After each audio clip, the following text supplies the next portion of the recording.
Olá, olá, boa tarde, boa noite ou bom dia, dependendo da hora que me assistem. Então, seja bem-vindo aí, nossa videoaula.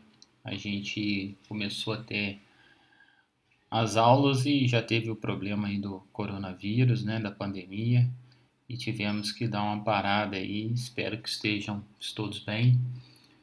E a gente vai continuar com a aula via a distância, né? E a propósito meu não fazer aula, né? Minha intenção é não fazer aulas muito longas, que eu sei que vídeo é diferente de aula presencial. Então, disponibilizar para vocês videoaulas um pouco mais curtas, né? E atividades VT para vocês trabalharem e me enviarem pelo Google Class, beleza? Mas, então, dando início aqui à nossa aula. Na aula passada, a gente falou sobre um pouco dos conceitos gerais da ética, né? Um papo bem, assim, tranquilo, né? Informal.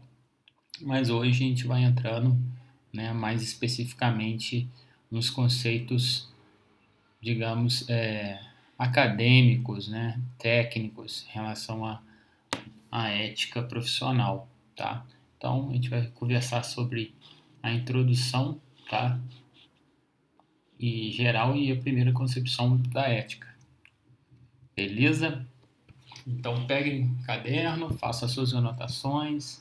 É sempre bom, né, estarem ativamente aí ligados na aula, né, e não só ouvindo.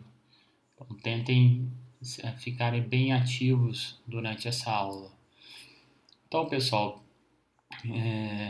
a gente tem aí como ética, né, alguns conceitos que a gente falou na aula passada, né, e a gente deve lembrar de que a ética é constantemente aí, né, confundida com a moral, né, de forma não adequada, é sinônimo de moralismo, né, de valores morais, mas não é o termo mais adequado para a gente utilizar como sinônimo da ética, tá?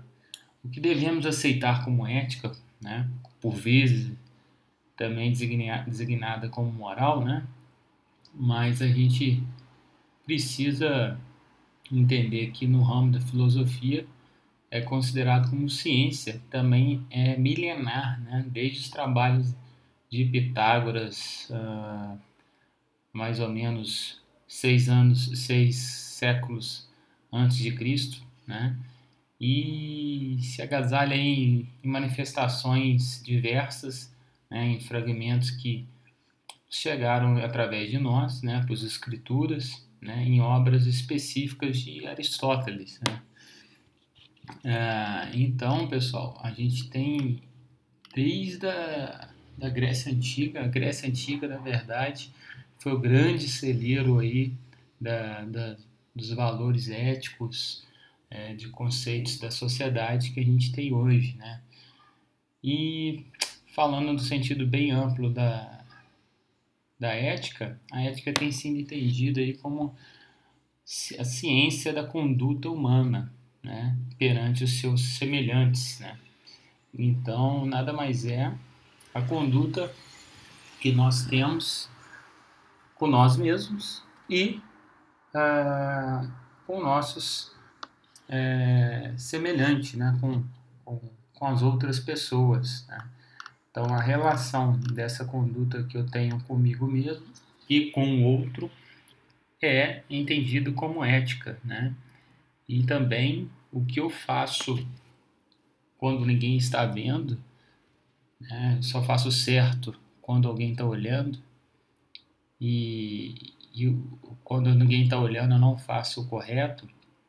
É um bom exemplo de mostrar uma incoerência ética, né? Então, daí a importância de ser entendido como uma conduta tanto pessoal como social, né? A virtude, que está aí, né, no segundo tópico, é encarada como prática do bem, né? Do bem, e essa como promotora da felicidade, a felicidade de todos os seres, né?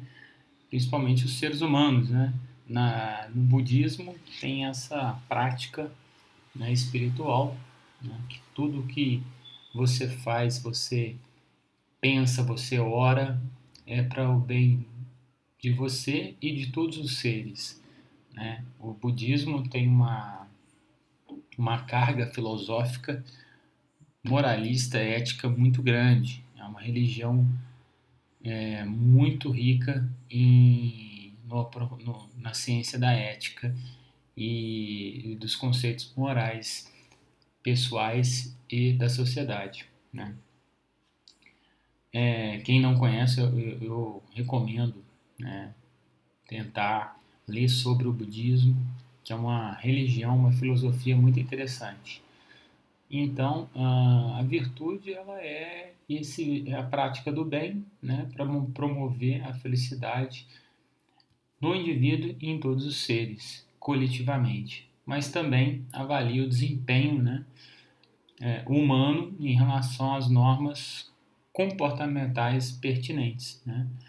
Então, os comportamentos que são numa sociedade já como cultura, né, eles são avaliados dentro daquela cultura, se o indivíduo está dentro daquela cultura, né, ou se ele é um, um fora de contexto, né?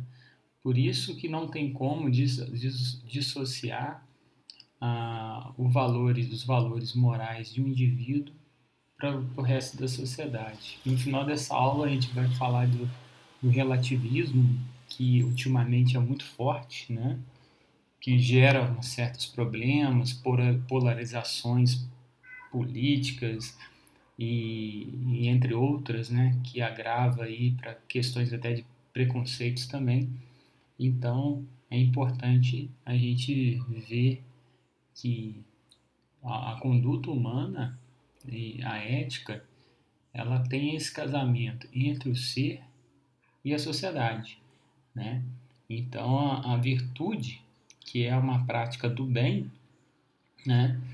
Ela vai ser constantemente avaliada pelos outros, né?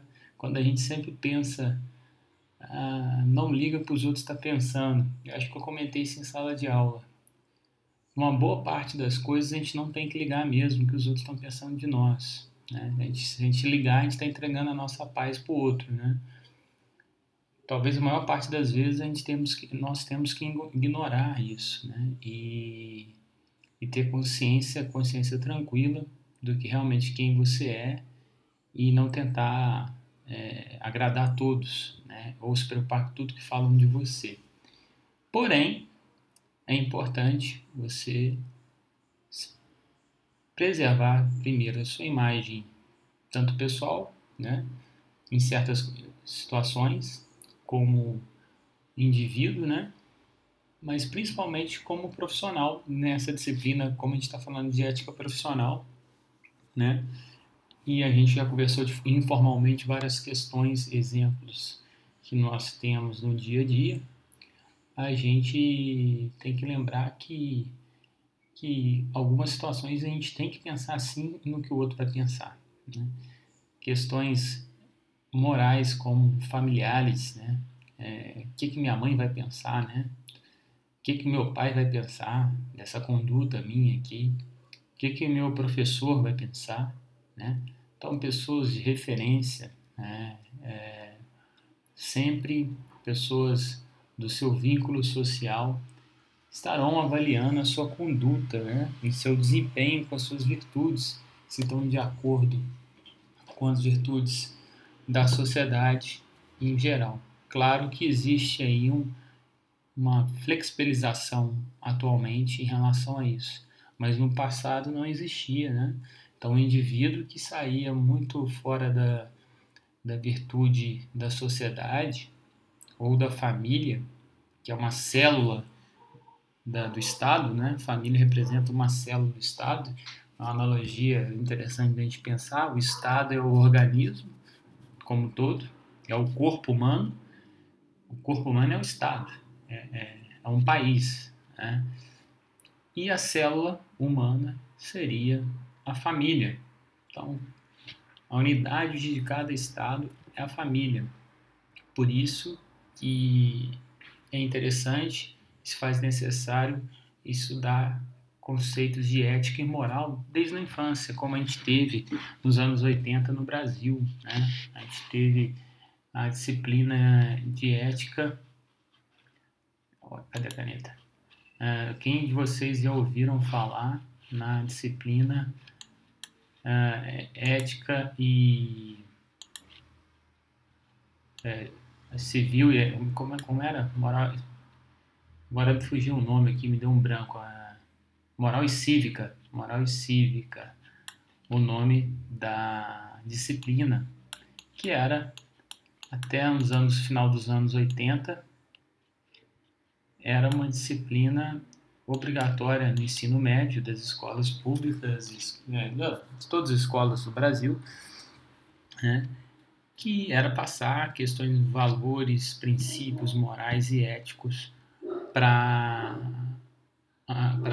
as crianças, né, para elas terem referência, valores bem construídos, para na fase adulta, né, estarem bem estabelecidos, bem fundamentados, né, servirem como referência.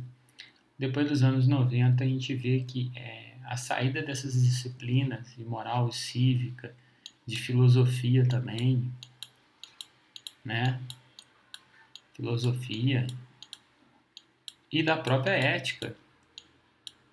Tinha muitas escolas que tinham disciplina de ética, né? A saída dessas disciplinas com certeza contribuiu aí por um lado, digamos até benéfico, né? E por outro, foi um dos problemas que a nossa sociedade hoje existe um relativismo muito grande do que é certo e o que é errado, né? E perdeu-se o bom senso até onde vai o limite de um e até onde começa o direito do outro, né? Então, continuando, né? A gente estamos falando aí de vários aspectos aí da ética, né? Então vamos falar agora de vários pensadores clássicos aí que fizeram análises diversas sobre a ética no entendimento deles, né? Então, a primeira coisa, né, como ciência, né, estuda aí conduta dos seres humanos, né, que a gente está falando, analisa os meios que devem ser empregados, referida aí a conduta que se reverte sempre em favor do homem, né? Nesse aspecto, o homem, então, é o centro da observação, né? Em combinação, né, no meio que ele se vive, né? Então, ele é o protagonismo no cenário que o homem, nós vivemos, né? Como espécie dominante, pensante, nós estamos aí no centro dessa observação, né? A conduta primeira da ética, em primeiro lugar, tem que se respeitar os seres humanos, um homem em primeiro lugar, né? Como ciência busca os modelos da conduta conveniente e objetiva dos seres humanos, né? Que logo a mais vocês vão entender, tá? Então, cuida aí de ideais da ação humana, busca a essência do ser, né? Entre outras, né? E aí a gente tem um primeiro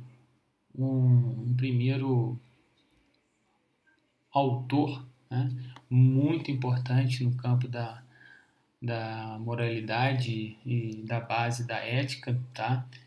Ele foi Kung Fu-Tse, Confúcio, viveu em 500 anos aí, aproximadamente antes de Cristo, na China. Ele foi uma espécie de governante polar, né? E imperador, algo assim, e ele, preocupado com o governo que ele pegou, né, com a China dividida, ele se engajou em reformas e implantou procedimentos no modo de ver de muitos autores. É possível falar de uma ética que ele patrocinou, ele nomeou com o próprio nome, Ética de Confúcio, né?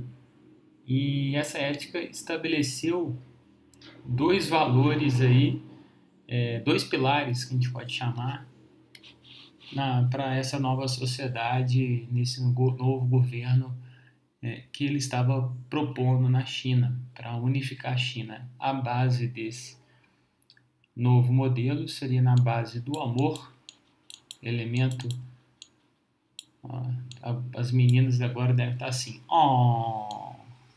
E os meninos também, né? Então, na base do amor e da ética,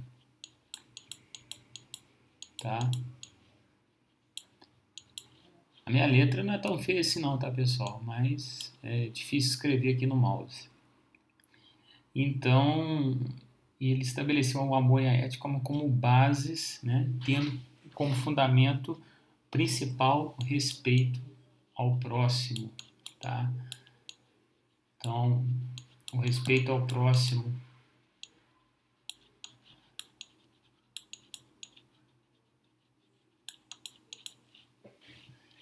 Olha só que interessante, né? Então, aquela frase que a gente fala hoje no nosso como ditado popular já era utilizada lá na China em 500 anos antes de Cristo, né? Provavelmente a origem dessa frase que a gente utiliza hoje veio de lá, né? Não se pode se afirmar, mas tendo como os autores citando essa frase, então a gente imagina que era o lema e que era utilizado. Não faça aos outros aquilo que não queira que façam com você, né? Então, basicamente um ensinamento bem básico que hoje em dia, se a gente for olhar, trazer para a nossa realidade, refletir, e debater, a gente sabe que mesmo que a gente estiver consciente o tempo todo e seguir esse lema, muitos ainda não vai funcionar com muitos e talvez mesmo você não fazendo aquilo que você não quer para você, você não faz para o outro, e ainda não pode ser na verdade nunca é 100%, não tem como a gente, né, acertar 100%, né, mas já é um bom caminho, né, você seguir esse lema, esse ensinamento, né, ter isso como lema de vida. Mas o que eu estou querendo dizer aqui que o que você considera que não é bom para você, para outra pessoa às vezes é bom, ou tanto faz, entende? Vocês conseguem me entender? Então, às vezes isso é quando a gente conhece uma pessoa, né? A gente conhece ela, a gente tem que evitar de fazer aquilo com ela, a gente sabendo que ela não gosta. Porque às vezes, se fizerem aquilo com você, para você não é um problema nenhum, né? Então, tem muitas pessoas que aceitam brincadeiras e outras não aceitam o mesmo tipo de brincadeira, né? Então, é mais ou menos isso que eu estou querendo dizer. Mas quando a gente não conhece a pessoa, não tem relacionamento com ela, quase nenhum, esse lema aqui, né, é importante para um primeiro convívio de relacionamento entre pessoas, né? Então, foi aí a base desse governo chinês proposto por Kung Fu Tse. E sem admitir, né, ele não admitiu que os homens são iguais, porque desiguais são as inteligências e as sensibilidades em sua visão, né? E a doutrina repudiou a entrega do poder dos homens, né, ignorantes. Ele admitiu que o Estado deve servir ao povo, né, e que a família, como célula da sociedade, como eu comentei agora há pouco, fundamental à construção dos valores dentro da família, né? E em relação à propriedade, a propriedade em si era um direito natural de cada indivíduo, né? E uma tirania política era considerada, ele estabeleceu como uma doença política, né? Então, seria inaceitável a partir dali, daquele governo dele, qualquer tirano com alguma falácia tirana não seria aceito, né? Então, é uma base aí da democracia, né? Lá na China. Olha só, esqueci de passar aqui, tinha as imagens aqui. E aí, a gente avança um pouco na história, né, dos filósofos que estudaram a ética, né, e trouxeram conceitos científicos, né, acadêmicos aí, em relação à ética, né. A gente chega na Grécia Antiga, que se passa bem, nem não muito, né, 100 anos depois do governador aí, do Kung Fu-Tse, né, que foi 500 anos antes de Cristo, e a Grécia Antiga, aproximadamente 400 a 300 anos antes de Cristo. Os filósofos pré-socráticos, o que significa pré-socráticos, né? Antes de Sócrates, né, a filosofia é dividida em pré-socráticos, que vieram filósofos antes de Sócrates, e pós-Sócrates. Sócrates foi um marco, né, foi um divisor de águas na filosofia. Então ele ganhou um peso maior do que os outros. Então a filosofia didaticamente é separada em pré-socráticos e pós-socráticos. E entre eles, o Demócrito foi aí um dos primeiros a falar sobre a questão da ética, né? E para Demócrito, né, a ética era exatamente a junção dos valores, né, e condutas entre um ser e a sociedade. Aristóteles afirmou, né, outro filósofo, né, que para o homem não existe maior felicidade que a virtude e a razão. Lembrando que Aristóteles é extremamente famoso no campo da filosofia, estudou vários fenômenos aí, né? E contribuiu muito para os estudos da sociedade e da filosofia. E para ele, repetindo, para o homem não existe maior felicidade que a virtude e a razão, né? Vamos pensar o que ele quis dizer com isso, né? Vamos refletir. Situou tal pensamento no sentido que a prática do bem, né? A prática do bem é a felicidade, que ela deve ser praticada como um ideal, como um ato consciente, né? Então, uma questão que em todos os estudos filosóficos, né, que tratam essa questão, mesmo diante de mudanças do ambiente, né, de alterações conceituais, de ética, etc., observa-se que a preocupação é o homem e as suas formações, das suas faculdades mentais e do espiritual, né, com vistas aí nos seus procedimentos aí perante as outras pessoas, né, a terceiros, mas sempre buscando praticar o que não venha ferir ou prejudicar quem quer que seja, inclusive o próprio responsável, a própria pessoa, o próprio ser. Então, Aristóteles falou com outras palavras o que? Exatamente esse primeiro conceito aqui, né? Desse primeiro conceito moral aqui, né? Então, Aristóteles trouxe essa mesma reflexão que o nosso Kung Fu Tzu já tinha dito lá atrás, né? E ele reiterou na Grécia Antiga. E aí a gente tem aí alguns pensadores modernos, considerados filósofos modernos, né? Buscaram inspirações remotas em estudos antigos, né? Mas aplicaram em doses com certo radicalismo, que de acordo aí com as preferências deles e análises atuais sobre essa época, né? O ideal do bem e a conduta do ser, né? Foram extremamente exageradas, né? Então não faltaram os que analisaram o bem como algo natural, inerente à alma, e nem os que encararam como autoafirmação do ser, e nem os que os confundiram a lei e o Estado como materializações do bem.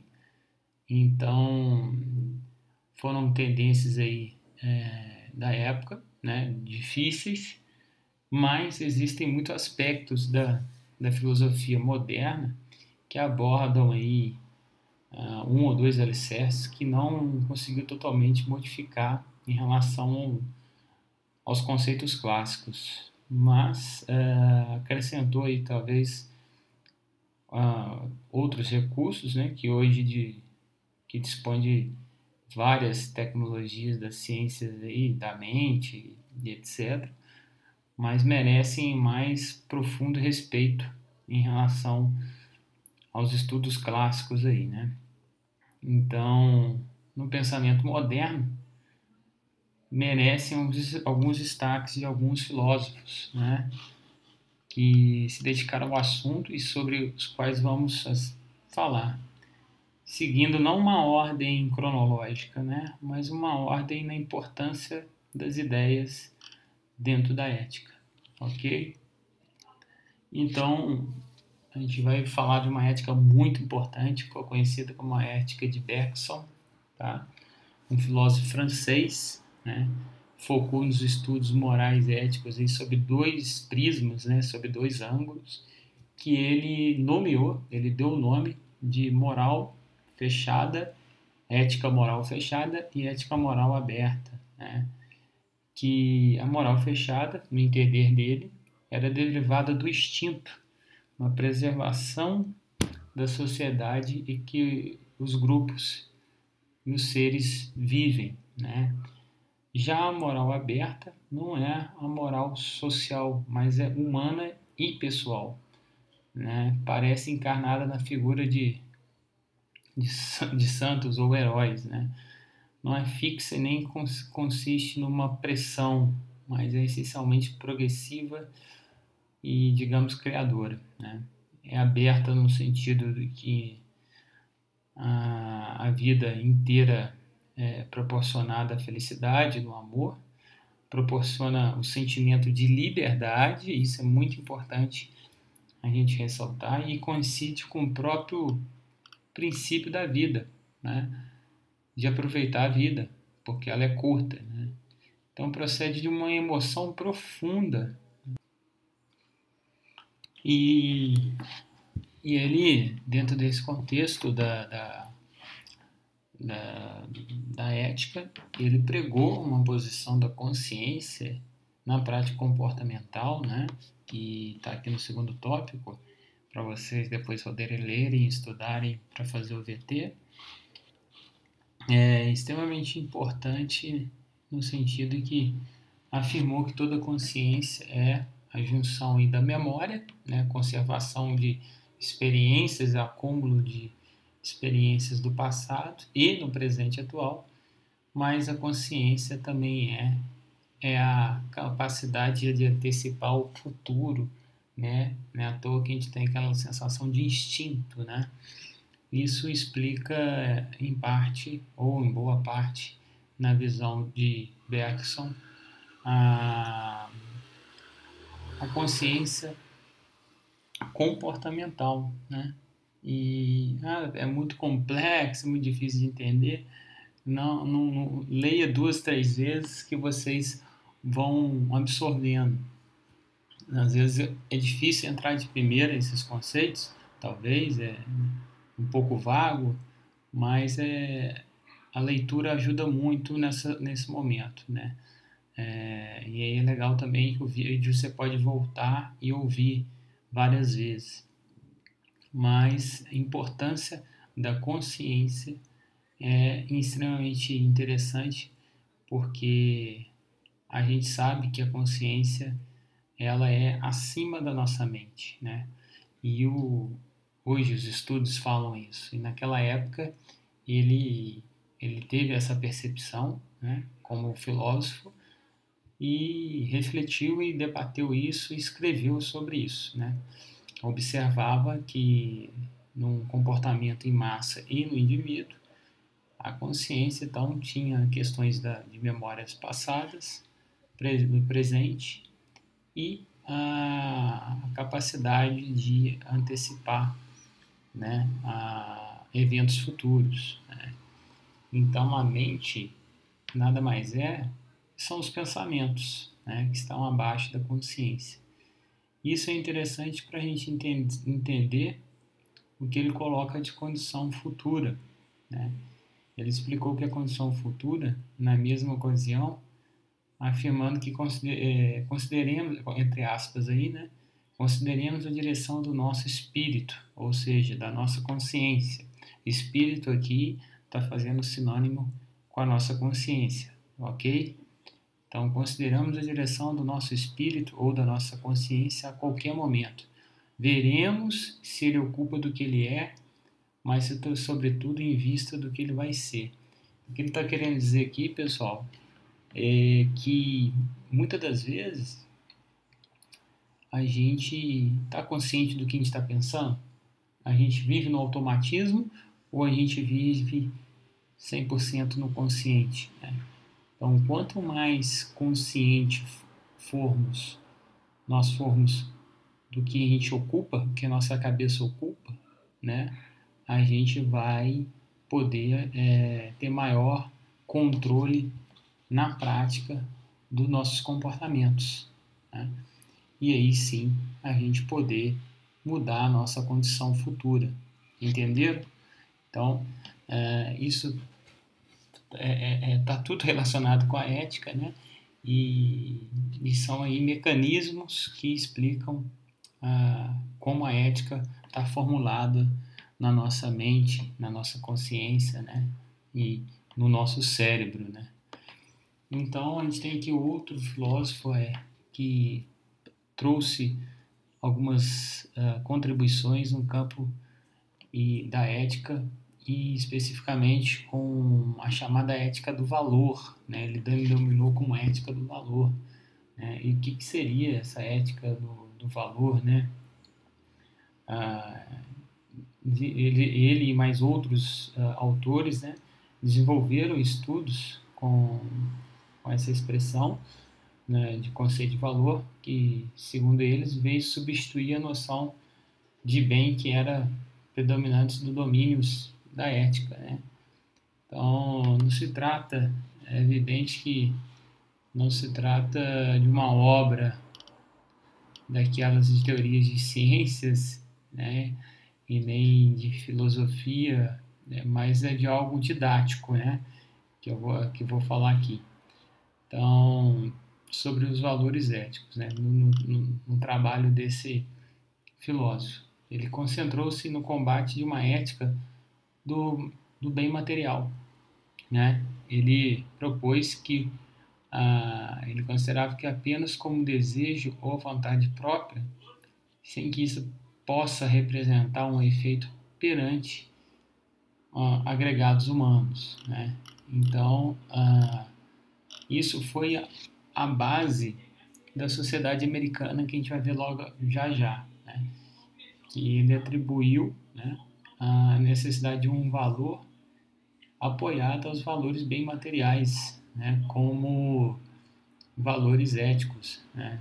E isso, claro, deve ter tido toda uma política de interesses ou um conflito de interesses na época para ser a base do capitalismo, né? Porque ele estava sustentando que uma ética de valor era uma pessoa que tinha as questões básicas de vida, né? A conquista da energia, né? O preço da vida, né? Que isso aqui é o sentido amplo, né? A obediência à nação, né? Aqui a gente sabe que os Estados Unidos é extremamente patriota, então a filosofia dele da ética de valor contribuiu muito para a sociedade americana, né? Ou para o capitalismo.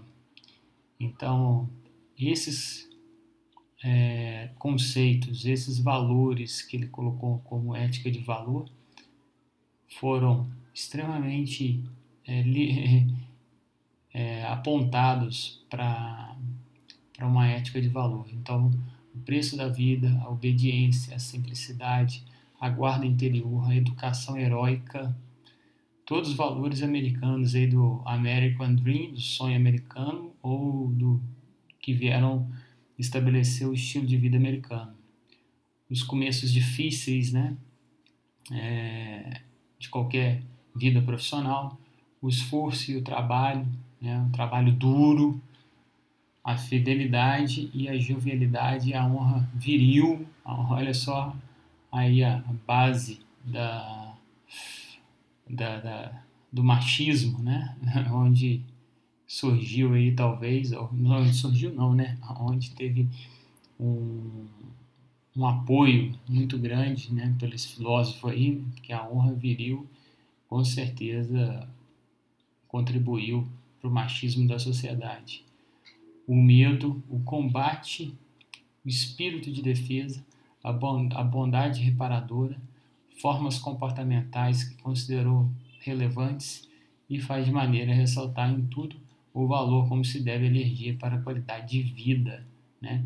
Então ele estipulou aí princípios e valores, um estilo de vida que tivesse valor agregado, né? Uma ética de valor, né? E para se atribuir, ele ressignificou todos esses princípios, né? Como valores éticos, né? Que toda pessoa ou sociedade deveria buscar. É um estímulo à necessidade do valor que tanto foi defendido pelos grandes outros filósofos, né? E por ele também. Então a gente tem aí um filósofo que contribuiu muito para os valores e princípios aí da sociedade americana, né? Da cultura americana que a gente vê atualmente, né? E o patriotismo americano também. Então, a gente vai pontuar mais uma questão importante desse filósofo, né? E refletindo atualmente com o que a gente tem na sociedade que a gente vive hoje, é o relativismo dos valores, né? O relativismo dos valores transformou aí em uma escola de pensamento ainda nos dias de hoje muito prestigiada, né? E que pode ser até algo perigoso que vivemos, né? Normalmente a gente sai de um extremo e vai para o outro, né? E a gente precisa buscar o equilíbrio, né? Porque como eu comentei no início da aula, que a gente relativiza tanto o que é certo, o que é errado atualmente hoje. Aonde está escrito isso? Né? E que a gente, em discussões mais banais do dia a dia, a gente vê hoje que acabou que a falta de um senso comum do que é certo, do que é errado, do que é ético, o que é moral, né? Foi perdido, porque lá na nossa infância as gerações atuais não tiveram na infância isso bem estabelecido, né? Estou dizendo em massa, né? Não teve isso bem estabelecido, né? Chegava na escola, uma família educava de um jeito, o professor buscando, né, na sociedade brasileira, e a escola o sistema educacional brasileiro pensando só em matérias técnicas, né, matemática, física, português, etc., e matérias que construem o pensamento e a capacidade de refletir do ser humano foram abolidas, né, foram tiradas da grade, né, moral e cívica, filosofia, ética, e naturalmente isso afetou hoje a geração hoje que está com entre 15 a 20 e poucos anos, essa questão de valores e princípios deturbados ou que são os novos valores, né? Talvez esses são os novos valores que têm conflito com uma boa parte da população que veio de outros valores, né? Qual parte da população? A população mais velha, né? Então, é interessante a gente ver que realmente o valor como algo desejável, né? E como norma é critério de juízo, como possibilidade de escolha inteligente é aquele modernamente aceito no campo da ética. Então, hoje, o modernamente aceito tem-se muito discutido politicamente incorreto, né? Que é o modernamente aceito hoje, mas é muito subjetivo. Para uns, o que é politicamente incorreto, né? Para os mais velhos, é correto, é politicamente correto. E aí está aí o debate, né? Que por muito tempo a sociedade era mais homogênea, né? E agora ela é muito heterogênea na questão dos valores morais, éticos da sociedade. E o que é certo, o que é errado, muita coisa virou subjetiva e não tão concreta. Então, em parte, né, isso foi bom, mas a gente não sabe até onde esse campo desse raciocínio vai, então a gente não sabe se são vantagens reais aí, né, ou se vão trazer mais prejuízos na nossa sociedade como um toda, né? Então é algo que a gente tem que sempre refletir. E agora a gente entra num conteúdo aí, numa parte do conteúdo chamada Ética como doutrina da conduta humana, né? Que a gente vem trabalhando ao longo dos slides para chegar aqui. E então o que é doutrina, né? Doutrina é um sistema de crenças, né? Que é imposta para criar, né, um sistema que seja confiável, né, e possa servir como referência para uma população, né, seja ela religiosa ou a sociedade em geral. Que a gente vai ver e a gente pode ver que isso é muito utilizado para se criar o Estado, né, e a característica comum de um Estado, de um país, né. Então, é bem interessante a gente ver que a doutrina não é só para a religião. Ela funciona, o processo de doutrinização está envolvido em toda a sociedade, né? Não só nas religiões. E também ela está associada a posições hedonistas, né? E o que é o hedonismo, né? O hedonismo busca, né? Ele mira, ele objetiva o prazer de vida, né? Como objeto, como objetivo, os prazeres da vida, né? Os bens materiais, né? A qualidade de vida, né? Como objeto, objetivo de vida, tá? Então, esses dois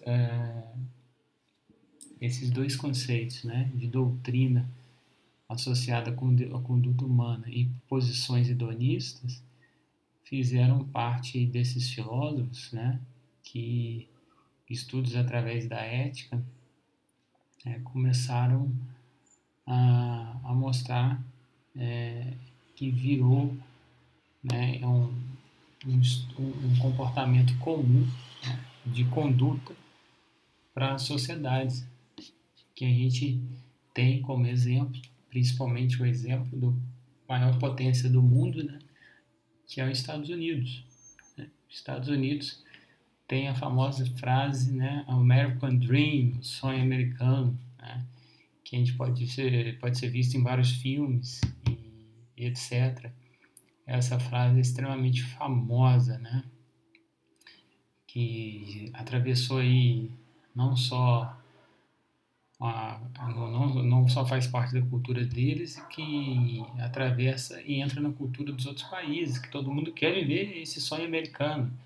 Tinha até aquela novela América, né, que trazia a vontade dos brasileiros, né, mostrava os brasileiros que tentavam ir legal para os Estados Unidos, né. Uns dias atrás aí passou no Fantástico as famílias brasileiras que tentam entrar nos Estados Unidos de forma ilegal, muito pela essa ideia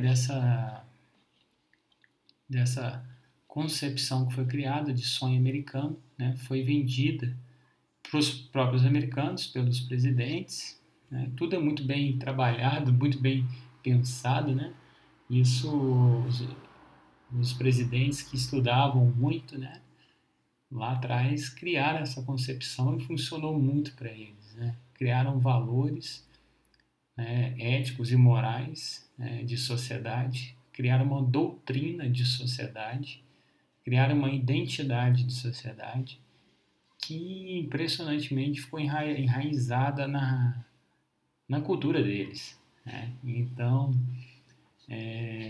parte do princípio do que? Uma variedade de ideais de liberdade, tá? Deixa eu até pegar a caneta aqui para mostrar, rabiscando para vocês verem, né? Então, uma variedade de ideais de liberdade, ok?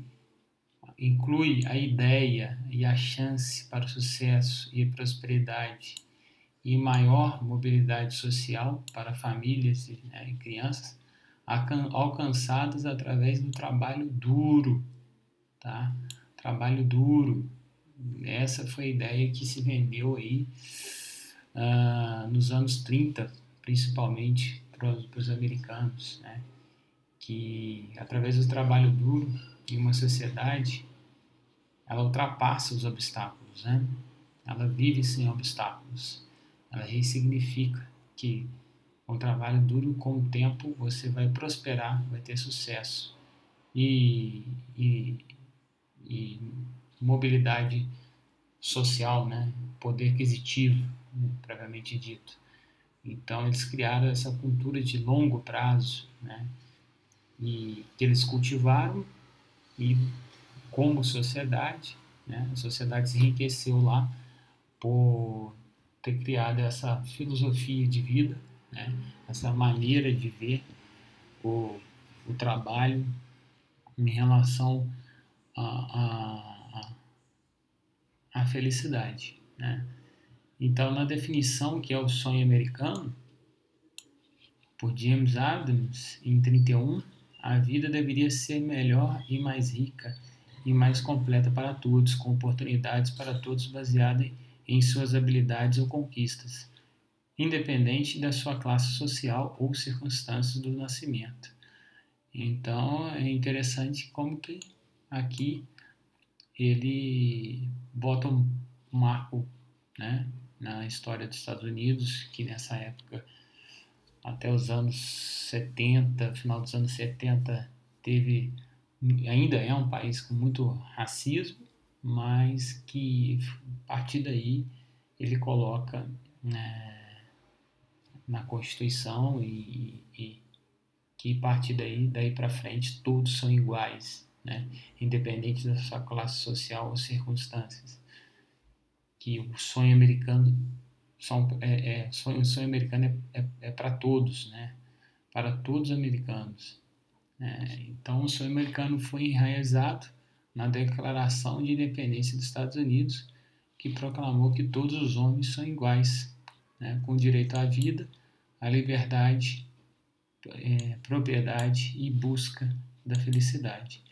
Isso, pessoal, foi tão forte, que vários presidentes mencionam isso em depoimentos, em discursos, né, que vão defender o sonho americano, né, que deu origem a uma outra frase, que é uma filha dessa frase, que é o estilo de vida americano, o American Way, o jeito americano ou o estilo americano de vida, né, o American Way of Life, que é uma expressão aí que funciona como uma referência de autoimagem para a maioria dos habitantes americanos.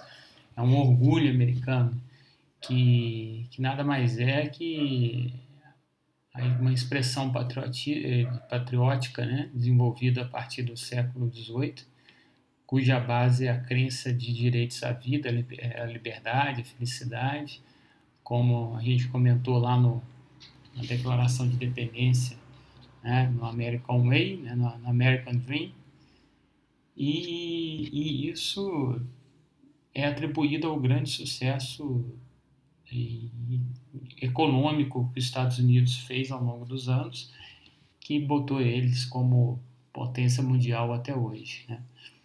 Então, durante a Guerra Fria, a expressão era muito utilizada pela mídia para mostrar as diferenças da qualidade de vida entre as populações dos blocos capitalistas e socialistas. Olha só que todos esses valores que eu mencionei aqui, aquele filósofo já tinha mencionado, né? Que ele acreditava em ser, né, como os princípios aí para éticos de uma ética de valor, né?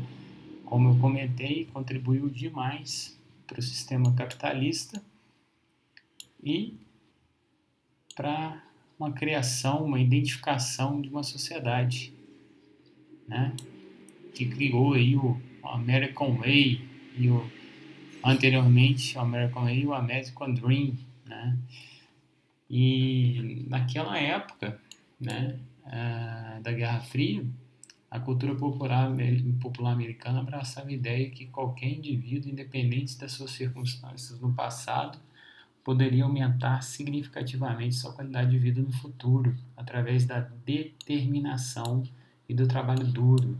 E isso é muito interessante, como é que eles venderam essa ideia, e os americanos compraram essa ideia em massa, né, que um dia eles iam prosperar e vender, um dia eles iam prosperar nas suas vidas, conquistar tudo o que almejavam, desde que tivesse determinação e trabalho duro, né, e corressem atrás, né, criou essa disciplina, essa motivação em todos os americanos, que realmente foi algo impressionante, né, que explica, como eu falei, o sucesso econômico que eles obtiveram, né. E aí a gente vê que nos dias atuais, né, a gente tem essas expressões aí, não tão distante, no passado tão não distante, o Bush pai e o Bush filho, presidentes americanos, eles voltaram a dizer, né, que nada pode afetar o estilo de vida americano, né? Nada pode ameaçar o American Way não pode ser ameaçado por outras nações. Então, eles utilizaram isso para, por exemplo, não participar de acordos contra poluições, né? Algumas das vezes. O Trump agora saiu de um dos acordos de meio ambiente porque ele vê que economicamente não é interessante para os americanos, para o país, né? Outro exemplo que a gente tem em relação ao Brasil foi o presidente Kennedy, né? A gente teve em relação na época da ditadura aqui no Brasil, né, o golpe militar, especulava-se muito que o golpe militar tivesse sido com patrocínio americano ou arquitetado pelos americanos, e de fato parece que foi, porque há 4 anos atrás, se eu não me engano, foi produzido um documentário que eu vou passar para vocês assistirem como VT, está disponível no YouTube, e é muito importante para vocês, por isso que eu vou passar como VT, que é uma contribuição além da ética, e ela vai no campo histórico e desperta a nossa consciência quanto cidadão, a importância do nosso voto e etc. Né? Meu objetivo aqui é informar, e eu fiquei ser um norteador do conhecimento. Né? Quando eu vi esse filme, eu não tinha esse conhecimento. Eu lembro de professores falando que era possível dos Estados Unidos ter influenciado aí nossa ditadura militar, né? Em 64, e muitos falavam que era mentira, teoria da conspiração. Mas há 4 anos atrás, um professor historiador da UFRJ, juntamente com um professor americano, eles pegaram dados secretos da Casa Branca que são divulgados a cada 40 anos, se eu não me engano, né? E cada 40 anos tudo que é secreto na Casa Americana tem que ser publicado, né? É uma lei americana lá. E eles pegaram todos os dados referentes a 64, 63, assim, gravações telefônicas daquela época do presidente Kennedy com o embaixador americano no Brasil aqui naquela época, com vários áudios e orientações para fazer o golpe, articulações políticas que o embaixador tinha que fazer aqui, porque o Jango, que era o presidente que sofreu o golpe, ele tinha uma vista mais de centro-esquerda, não totalmente de esquerda, mas ele queria taxar as grandes empresas americanas, né, e aumentar o estímulo do comércio interno, né, comércio local, para a gente não jogar dinheiro só para fora e enriquecer os outros países. E ele queria que a gente consumisse mais internamente para tentar aumentar nossa riqueza local, né? E várias outras medidas que ele fazia que não era interessante para os Estados Unidos. Os Estados Unidos começou a chamar o Brasil, poderia virar uma nova Cuba, né? E o Jango tem várias declarações dele, inclusive na ONU, contra as grandes multinacionais, né? Que foi visto como extremamente socialista e sofreu pressão teoricamente interna e externa, né, por baixo dos bastidores, e não aguentou e sofreu o golpe.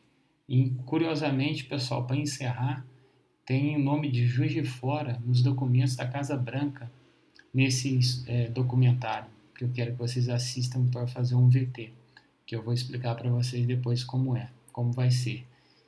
E nesse vídeo, nesse filme, ainda tem outra cena, que ele fala, né, o presidente Kennedy, que ele está convencido, eu quero que vocês prestem atenção nessa parte, que nada pode interferir no estilo de vida americano, né?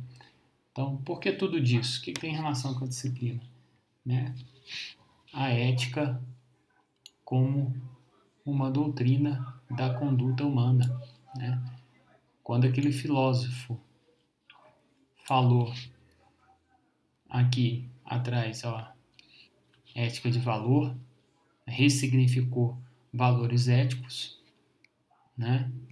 E trabalhou, né, no caso, os políticos americanos aí, no exemplo que eu estou dando, o melhor exemplo para a gente ver, né, que é a história americana, trabalhou essa ética de valor que esses filósofos modernos colocaram para criar ela como uma doutrina a ser seguida, né? Uma ética como doutrina a ser seguida para manipular toda a conduta humana da sua população, né? Então, interessante demais da gente entender isso e ver na prática nesse documentário. Beleza, pessoal? Eu fico por aqui, né? Qualquer dúvida, a gente vai tirar essa dúvida, ou seja, lá vocês podem enviar dúvidas lá no Google Sala de Aula, no Google Classroom, que eu respondo as dúvidas e eu vou passar 2 VT, né? Então não se preocupem que não é muito grande não, tá?